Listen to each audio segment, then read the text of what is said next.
সরকারের বাইরে এইটুকু মনে রাখবেন আপনি।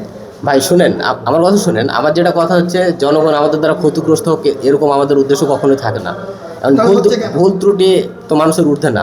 বললামই তো যে আপনি প্রায় লোককে জিজ্ঞাসা করতে পারেন। হ্যাঁ, যারা আসে এখন আপনাদের একটা রেজিস্ট্রেশনে আপনি 20 টাকা করে কাটতে পারবেন। আর তারপরে যদি আপনাদের কোনো অভিযোগ থাকে নির্দিষ্ট, তাহলে একটু মাস্টারের সাথে কথা বলে ভালো হয়। অবশ্যই আপনি দেখাবেন ওকে, উনি দেখাবেন আর একজনকে, এইভাবে প্রতিবেদন হয় না। আর আপনারা ফিল্ড ওয়ার্কে কাজ করছেন, আপনারা ছাড়া ভালো কিছু কেউ জানে না। আপনাদের যে উপর মহলের কথা বলছেন, তারা শুধু চেয়ারে বসে থেকে এসির বাতাস খাবে। আপনাদের মতো কষ্ট করে জনগণের সম্মুখীন হতে হবে না। আপনারা ফিল্ড ওয়ার্ক করেন। আপনারা যদি জনগণের দুঃখ না বুঝেন, তাহলে বুঝবে কে?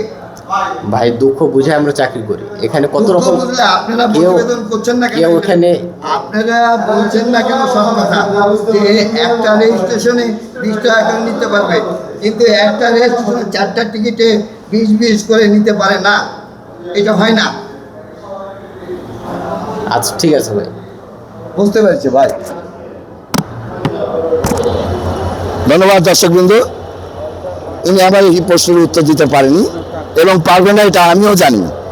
কারণ উদ্যোগ কর্মকর্তাকে দেখাবে, উদ্যোগ কর্মকর্তা ঢাকাকে দেখাবে। হ্যাঁ, এই তো হচ্ছে দেশের পরিস্থিতি। ধন্যবাদ। আজকের খবর থেকে আমি বাইজিৎ, চিফ রিপোর্টার বলছিলাম, রাজশাহী রেল স্টেশন।